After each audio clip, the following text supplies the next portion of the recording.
Hello, everyone. This is Adam Meister, the Bitcoin Meister, the Disrupt Meister.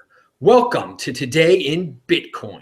Today is January 15th, 2017. And as you can tell, I'm more excited than I usually am because we have a super special guest here. It is Amanda B. Johnson. You used to know her from the, Daily Decrypt, and now she's here to tell us about Dash. So Amanda, thank you for being on the show today. Thanks for the invite, Adam.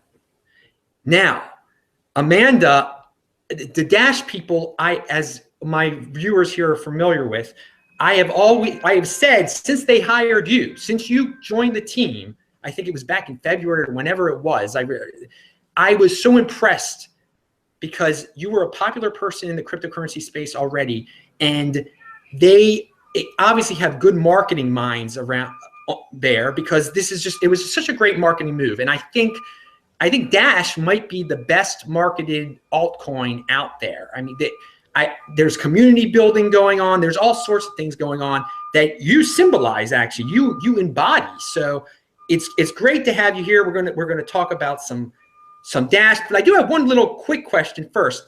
I have all my cryptocurrency addresses. I always list them beneath my videos. And there is someone out there who always keeps sending me a little bit of Dash, very small random amounts. And people have theorized that it was you. And at first I thought it's impossible. But just to confirm, you're not the person sending me the mysterious small amounts of Dash. Well, I think I'll just have to leave you to wonder, and you would never know if I were, because if I were tipping you, I would be sending them private send, so you wouldn't know who's tipping you. That is a beautiful segue into my next question, actually. Just talk about Dash. What is Dash? Give us some history of Dash, because there's so many people out there who are watching this. Some people know, but some people have no clue. So just start from the beginning. Tell us what it is and how it started and the future. Sure. Well, if you're at all familiar with Bitcoin, you already know a great deal about Dash because Dash has a Bitcoin code base and it utilizes a blockchain the same way Bitcoin does to basically track transactions of coins. And the way that Dash is different, I would say there are three primary ways. The most important is what I call a fully incentivized infrastructure. When Satoshi Nakamoto first invented Bitcoin, he foresaw that all of the infrastructure would be what he called nodes. And a number of years after Bitcoin was launched, there became two types of hardware in the infrastructure. They kind of split, and what was once just called a node now is called just a miner. And then there was a full node on the side. And as the years went on, in Bitcoin, only the miners were getting paid, which left the full node as kind of like a volunteer position, which is a difficult thing to have when you're wanting to run something that can withstand a lot of kinds of attacks. And so Dash pays all of its infrastructure. And so that's given us an inverse relationship to Bitcoin's node count, where Bitcoin's node count has kind of gradually dropped over the years. Dash's full node count we actually are reaching like a new time high pretty much like every month, or all-time high, excuse me. And so that would be the first difference, I would say. The second difference is that in Dash, we also came to see a need for what I would call implicit governance, perhaps formal governance. That is to say that in most cryptocurrencies, the governance structure is what I would call rudimentary, which is to say that, ooh, how exciting it sounds at your house. Yeah. I would say that in most cryptocurrencies, in order to make like a big change to the code, something that may even be controversial, as most big changes are, there's no real way to take the temperature of your network to find out exactly what it is that stakeholders want, and stakeholders, namely, who are also running infrastructure for you, want. And so Dash has implemented a voting mechanism where our master nodes, who A, own 1,000 Dash, and B, also run a full node for us, get to cast a cryptographically provable vote. And once they've voted, we can make development decisions pretty much like that. The most popular example is when we voted earlier this year to increase our block size cap, and we had consensus on increasing our block size cap in less than 24 hours. And then the third way that Dash is different from Bitcoin is where we're headed in terms of we want to be a digital cash. We're not aiming for anything above and beyond that right now. You know, we're not going for all of these crazy sort of apps just yet until we get currency as the very first app. And so at the current time, we're able to offer two functions. One is called, as I mentioned to you earlier, Adam, private send. So we're able to mix people's coins for privacy on the network itself in a trustless way, meaning you don't have to worry that you won't get your mixed coins back. And we're able to do that so that you don't have to reveal your financials to the whole world if you don't want to.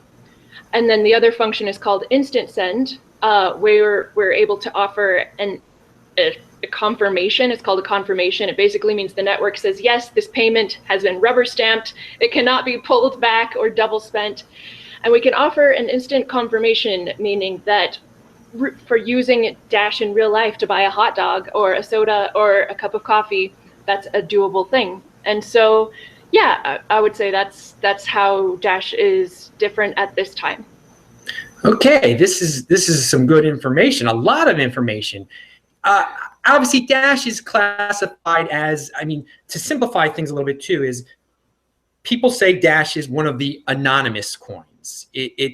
That's its main, I guess, marketing gimmick, whatever you want to say. I mean, that's an easy way to say how it differentiates from Bitcoin. From someone who doesn't know a lot about this type of thing, it is anonymous, basically, more so than Bitcoin is, correct? There's the option to be. You can actually choose whether you want to mix your transactions or leave them perfectly transparent. So yeah, there's the option.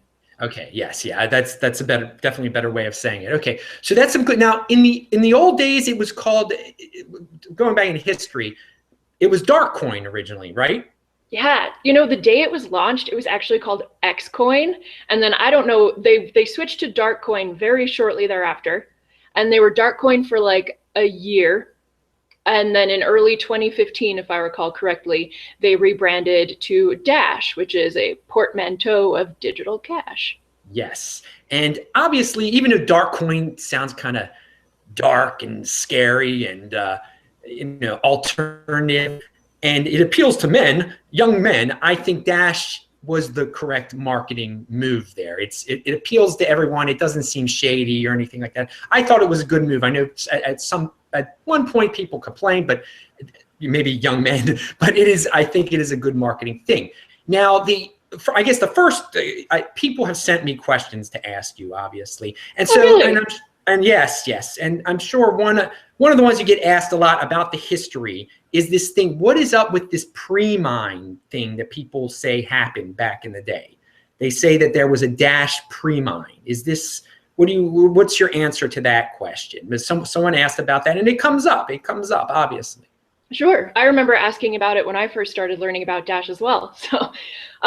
So actually the terminology there it's a false statement to say that Dash had a pre-mine, because a pre-mine is something, for example, in Ethereum.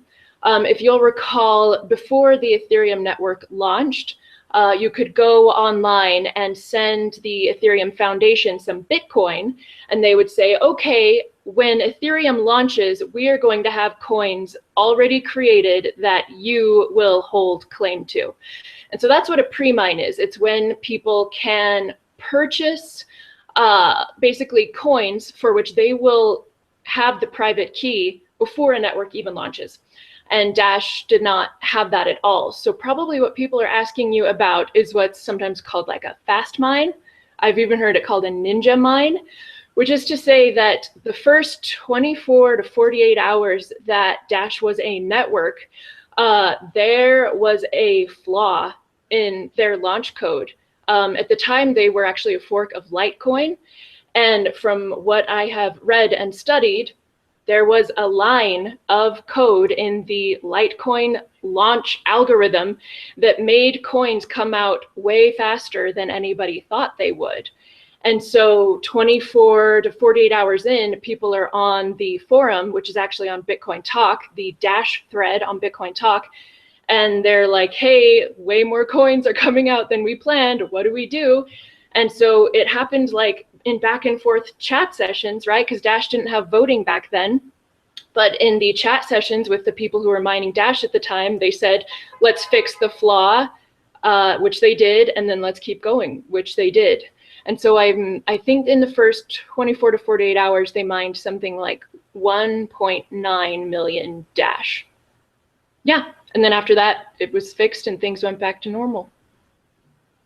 Okay, that's a good. I had not heard that before. I had not done much research onto it before. But you know, people send me all these different rumors and conspiracies and everything. So there's Amanda's explanation, everyone. So you know, believe it if you want to believe it. Don't believe it, but there is an explanation right there to that pre-mine rumor. All right, so let's move on from that question.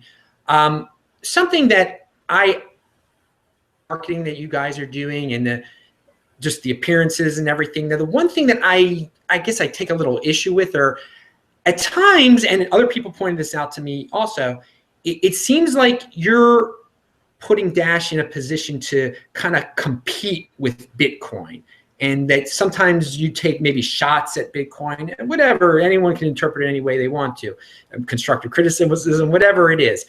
I'm of the school of thought where I don't think it's a good idea for coins, for altcoins, to try to take shots at Bitcoin. I think it backfires. I like the Litecoin approach being more of a compliment. I mean, I see Dash as this like, and some other anonymous coins out there trying to battle to be the I know it's not anonymous all the time, but let's just say it is, the anonymous complement to Bitcoin. Because right now, Bitcoin does not get as anonymous as the anonymous coins do in theory. So do you feel like you're competing with Bitcoin? Do you think the tone is too competitive with Bitcoin, or what approach do you try to take when you are talking about Bitcoin versus Dash, or is there a Bitcoin versus Dash in your head? I think that all cryptocurrencies are definitely competing for the same market. Okay, so for example, your example of Litecoin, saying that Litecoin markets itself as like a complement to Bitcoin.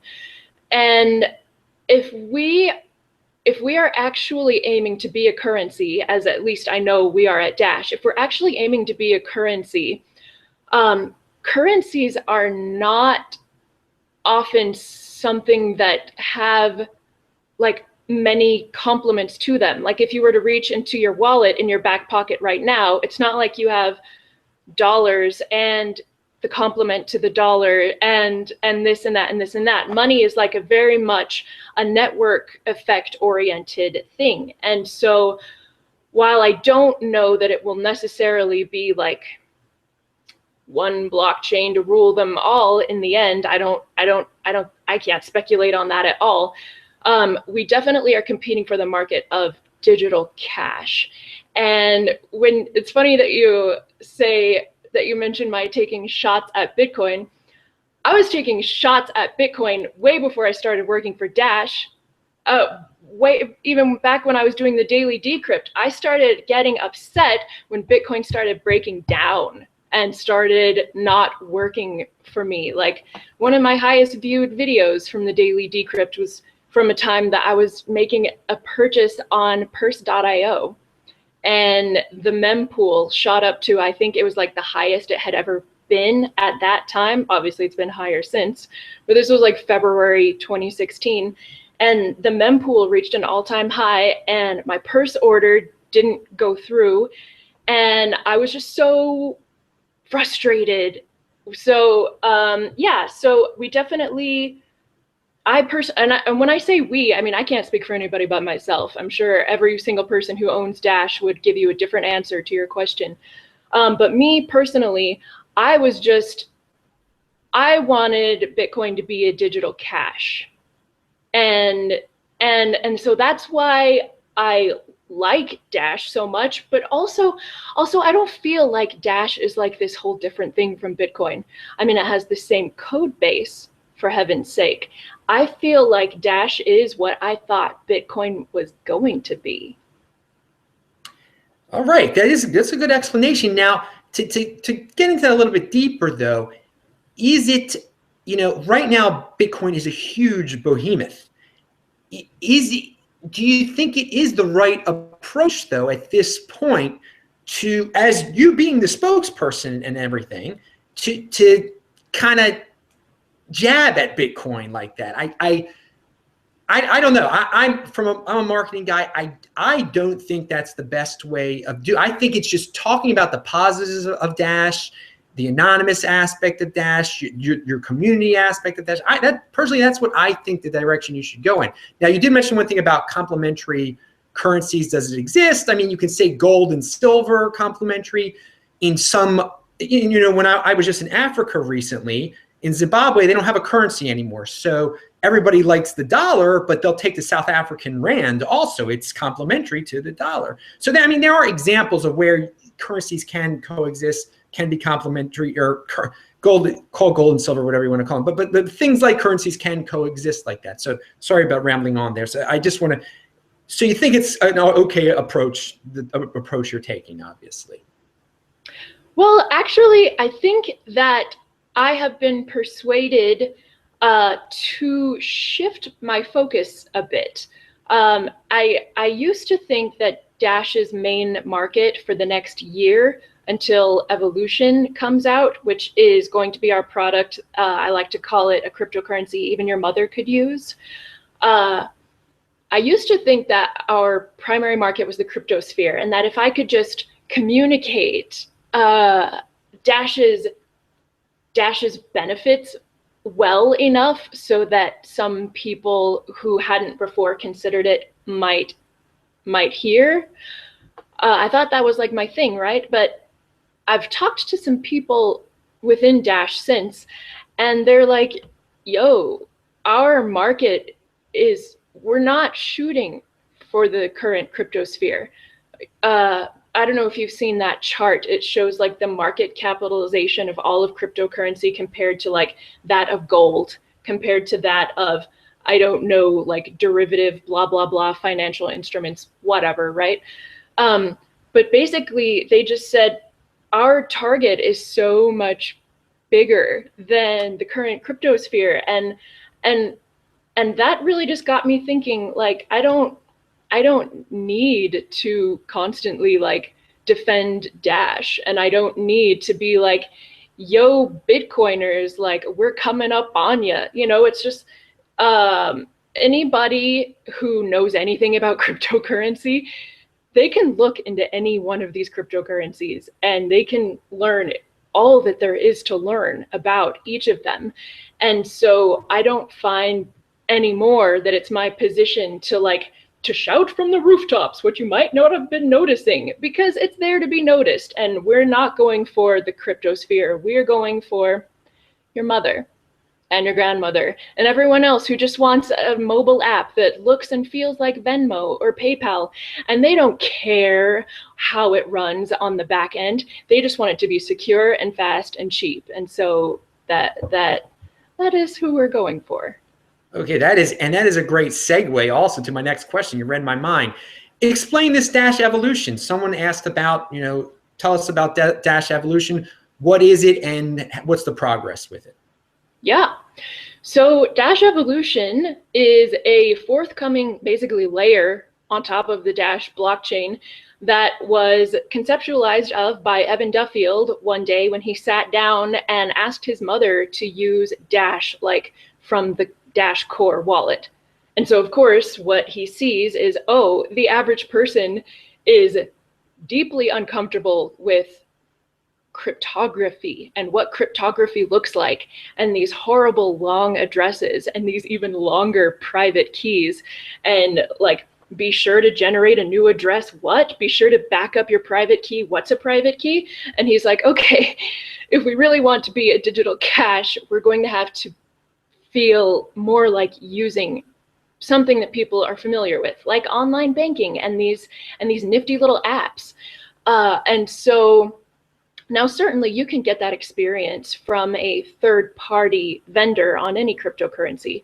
For example, like Coinbase, right? Like they let people send Bitcoin transactions. It's not actually what they're doing, of course. It's not like on chain or whatever, but they let people send a Bitcoin payment to their friend's email address. And then their friend receives an email and it's like, your friend Adam sent you 0.1 Bitcoin to claim it, start a Coinbase account. And so it's easy.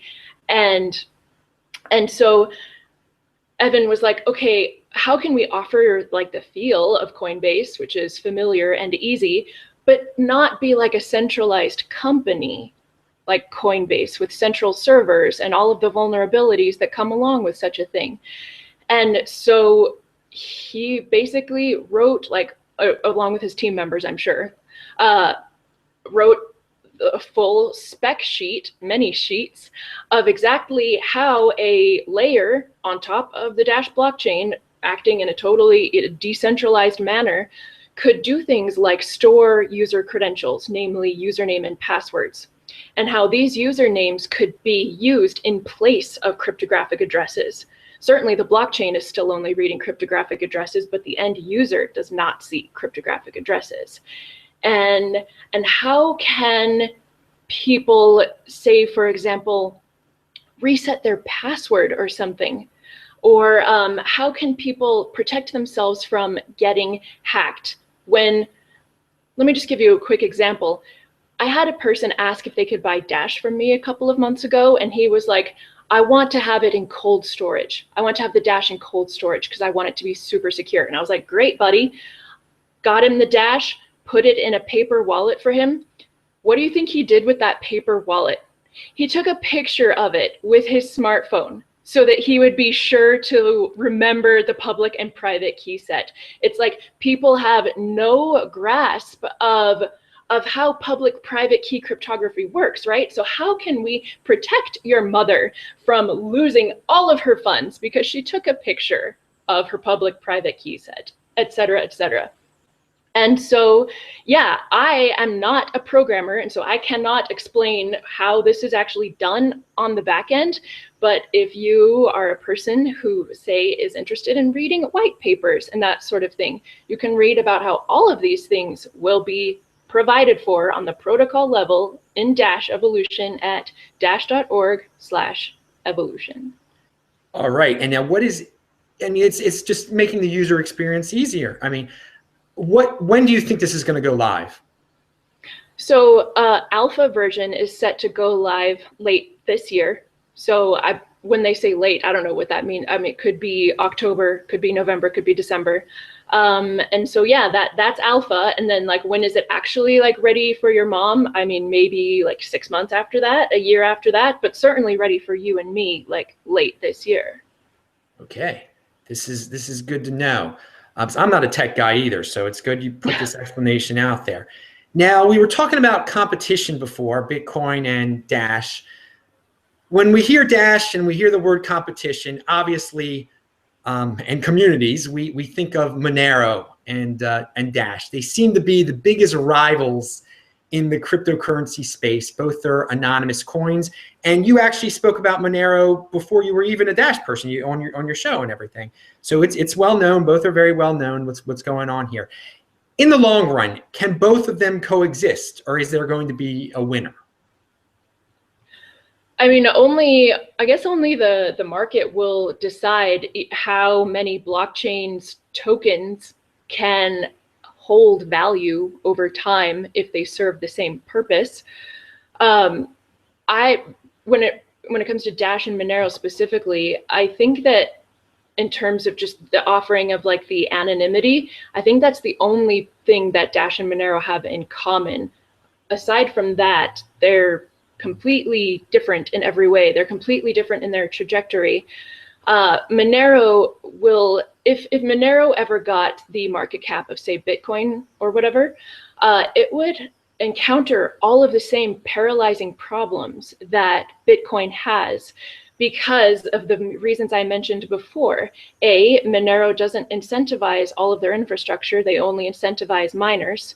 And B, they have no implicit or formal governance mechanism. And so, it might not be a block size debate for Monero, it might be something else, whatever it is, whatever large change is looming that it's like, hey, we should probably do this, while other people are saying, hey, we probably shouldn't. The only way to see what the network actually thinks, the majority that is to initiate a hard fork. And as we've seen, initiating a hard fork without taking a cryptographic vote of your infrastructure running vested participants beforehand can result in something like what happened with Ethereum, where you have Ethereum 1 and Ethereum 2. So a failure to have proper governance has very serious consequences. And so, I mean, these things will become a problem for Monero the same way they have been for Bitcoin if Monero ever got that big. Not to mention, and I haven't even brought this up yet, but pretty much every other cryptocurrency besides Dash relies on grants or like donations to pay developers, which in the beginning can work, when it's just the people like the enthusiasts or whatever on the ground level. But in time, when you have developers accepting grants from people, those grants are going to start coming from the block streams and the MITs and the companies who are like, hey, sweet, we could totally have some influence here. And that could be cool if it were a centralized company, that would be sweet. But we're talking about decentralized networks. So when you have centralized companies attempting to influence the development of decentralized networks, it's like nightmare. Well, we will see in the long run which setup is the successful one, definitely. I think it is very intriguing how Dash is theoretically set up to compensate people for helping them in whatever way, developing, marketing, et cetera, et cetera. I think it is intriguing. I'm not gonna, I'm not endorsing anything here or anything like that, but I mean, you're bringing this to people's attention and giving your opinion that you feel the way Bitcoin and Monero do it is not the way to go. And again, in the long run, we are going to see how it's going to work out. Either it will or it won't. Anyway, because people are going to go, what you just said about Monero, there are going to be people leaving all sorts of comments on here, and I'm sure you're ready for it. And speaking about community, hopefully when people do leave comments on here, you can maybe respond to that. I mean, and I hope you're on YouTube and everything, and you have a personality on YouTube where you can reply to everyone. Because there's going to be a lot of comments here, and I think people would appreciate it if, maybe Amanda, she replied to me. That's awesome. Besides just me replying, they don't care about me anymore. For this video, they want to hear from you. So, and again, I have always admired the community aspect, what the marketing that Dash is doing. And I guess part of the reason they seem a step ahead of everyone is because of this structure that they have where they can compensate people with Dash. So, with that thought, I'm obviously in the United States of America. I see it from an American perspective. Have you guys reached out to any developing nations? Do you have marketing there? Because in some of these developing nations, it's like illegal to do everything, and it would help to have some anonymous options. I think there's a big market out there outside of the United States for anonymous coins. That's interesting that you ask that at this time, because we have recently brought on 6 translators for Dash Detailed episodes, and each of them lives like in these various countries where these languages are spoken. And just the other day, our French translator, his name is David, he was like, hey, by the way, guys, I just launched dashfrance.com. And we're like, sweet. And like members of the core team also live like all around the world, and so they're getting paid Dash. And if they're relying on that for salary at all, right, they need to change that into their local fiat currency. And so I don't know if it was an intended consequence or not, but a consequence of our treasury system in that, you know, as you said, we can pay whoever we vote to help us. A consequence of that has been that these people who are getting paid all over the world are starting to build little Dash ecosystems where they live, because they now need to either spend that Dash directly or trade it for fiat. So because we employed them, they are now building Dash related stuff in their home countries that would not have been built unless we had employed them. I think that's actually a great story. I like that. That's very interesting. You only hear that here. That's very nice. Now, with community that we're talking about here, and conferences and all of that stuff, would you go to a Dash conference or a cryptocurrency conference in another country? That's a question. And what type of, and a related question is, tell us about some community outreach plans that you do have that maybe people don't know about yet that are on the table. So what's your deal with visiting foreign countries for conferences? Because again, I think I have personally found going to cryptocurrency conferences in foreign countries, in Africa specifically, to be much more valuable than going to ones in the United States. I mean, there's just like, it's a black and white issue. It's totally different. When you're in another country, at least in Africa, it's, I mean, you network, people are so excited. There's a lot of learning going on. In America, it seems like more of like a financial meeting. So anyway, your community outreach plans and any plans to go to foreign countries, you personally? I don't have any scheduled conferences at this time. Of course, I would be open to go to a Dash conference that was held somewhere else. That would be righteous. I do think that there may, in the next year or two, if no one else has thrown one first, I think that the core team will throw the world's first DashCon at their brand new office center, which is also being paid for by Dash's treasury, down at the University of New Mexico. Is that what it's called? University of New Mexico? Is that the... I'm sorry, they're in Arizona. I frequently get Arizona and New Mexico mixed up. I don't know why. I have my whole life. Anywho, they're in Phoenix, Arizona. Whatever the name of the university is in Phoenix, Arizona, that's where they're renting office space now. Okay. Yeah, aside from that, I have been to a Bitcoin conference in Mexico City, as well as Amsterdam. And yeah, so though I don't have anything on the schedule at this time, I would of course be open to attending one. And as far as outreach, Pete and I did just wrap up an outreach tour. It was probably our first outreach tour that we went on about a month ago. We stopped in Salt Lake City, Utah, St. Paul, Minnesota, Austin, Texas, and Albuquerque, New Mexico.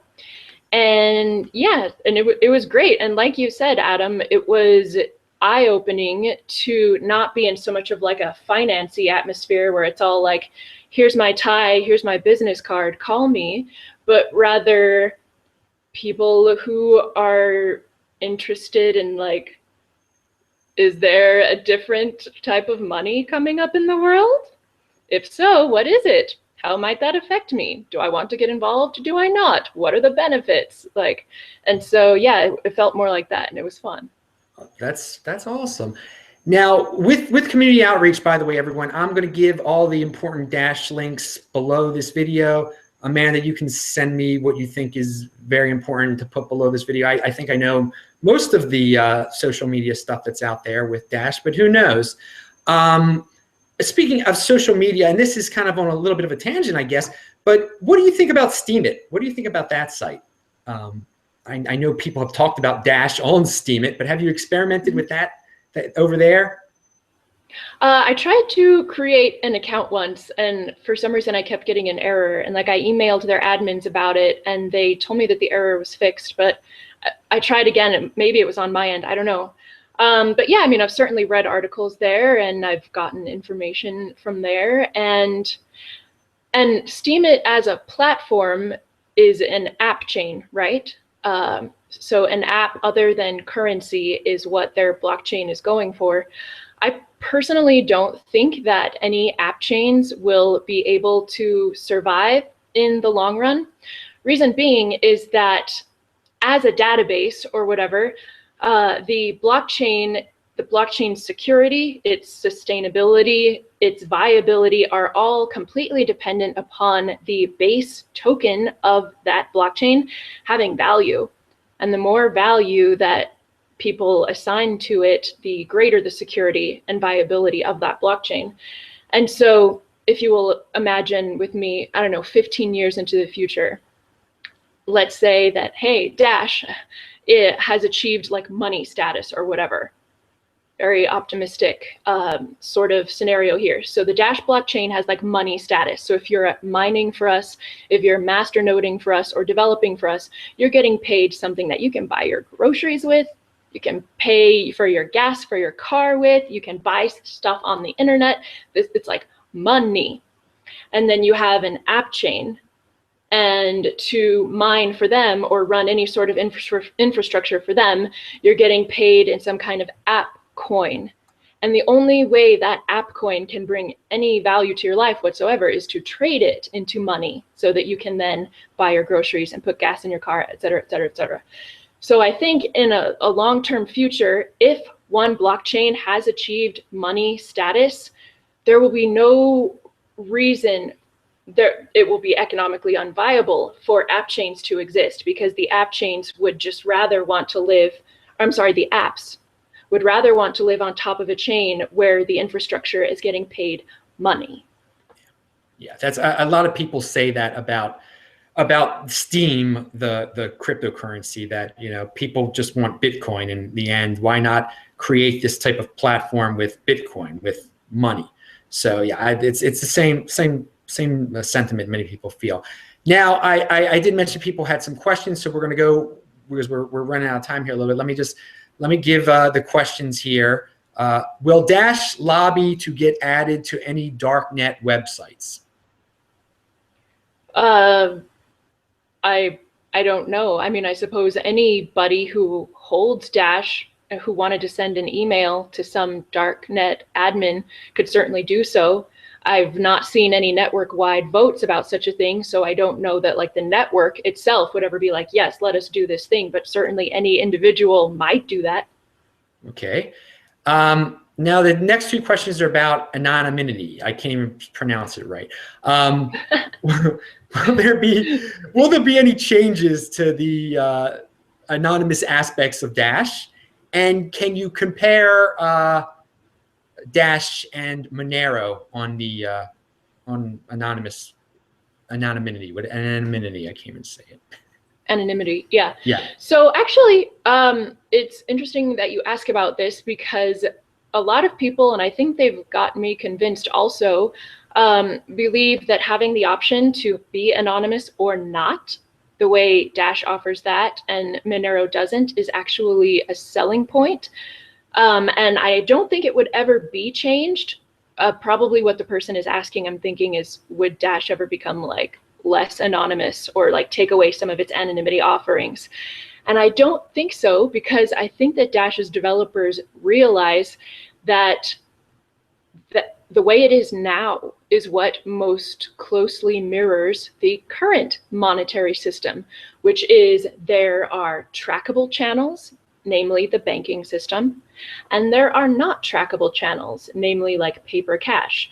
And that system has been very popular for a very long time, relatively speaking. And so because Dash can offer that, you can have your tracked thing where you can say, for example, you can prove that you made a payment, like a known address, or rather an address that is known to be associated with you, to an address that's known to be associated with someone else. You can prove that you made that payment or not. And so I don't think that that stands to be changed at all, because if we become, I mean, you've already seen the headlines where certain leaders of certain enterprises say like, yeah, you know, we've been approached about Bitcoin, we've been given the pitch, but it's not, it affords us no privacy. We're not going to touch it. And so I don't think that Dash's anonymity offerings are going anywhere. Okay, that is a good answer to that. I think he wanted you to compare it to Monero. I mean, is that necessary? I don't know. Do you know the? I mean, are Are they asking about the technicalities? Well, no, I guess probably it's more of a technical. Yeah, I mean, you did say that if Monero doesn't give the option of Monero, you have to be anonymous. That's what you. That's an answer to the question. There, it's good. I don't want to get into the Monero Dash battle here too much. I mean, I want to give my opinion here. Now, I'm talking about community again. I think that those two communities seem to be all over each other in the comment sections of all of these articles. And I don't know, I think maybe each one should try to take a step back and just try to focus on their positives, shout their positives to the world. I guess that's what I was saying to you beforehand when talking about Bitcoin and Dash. Just shout the Dash positives to the world. Yeah. And, no, I agree. I guess, like, I mean, I can't say how many people are actually involved with this rivalry. It could be like 5 dudes, honestly. And those 5 dudes, like, some of them might not even own any Dash. Some of them might not even own any Monero. It might just be like loudmouthed trolley trolls. I really don't know. But yeah, I think it started like way long time ago when they both launched in 2014. And I think it started on Bitcoin Talk, you know, where both coins were announced at the time. But yeah, I mean, I get excited when I see Monero like surging ahead in market cap, because that tells me that there is a market for anonymity coins. So I'm like, hell yes, like, this is good. This is paving the way for where I see Dash going. So yeah, I mean, just like you, I don't see the point in like the negativity and things. That's crazy. Yeah, that's actually a good observation about when, you know, when one anonymous coin is starting to surge, the others seem to follow eventually, but it just shows that there is a market for this type of thing. And I am not the biggest altcoin fan out there. I mean, I'm the Bitcoin Meister. But the one thing that I always say is that I believe there will be a niche for anonymous coins, and also for microtransaction coins too, especially if this SegWit thing doesn't go through. But that's another story. So I thank you for coming on today. I hope you can come back on the show again. And I also hope that you just check out the comments section once this video is live. It's not live yet. It'll be live in a few minutes.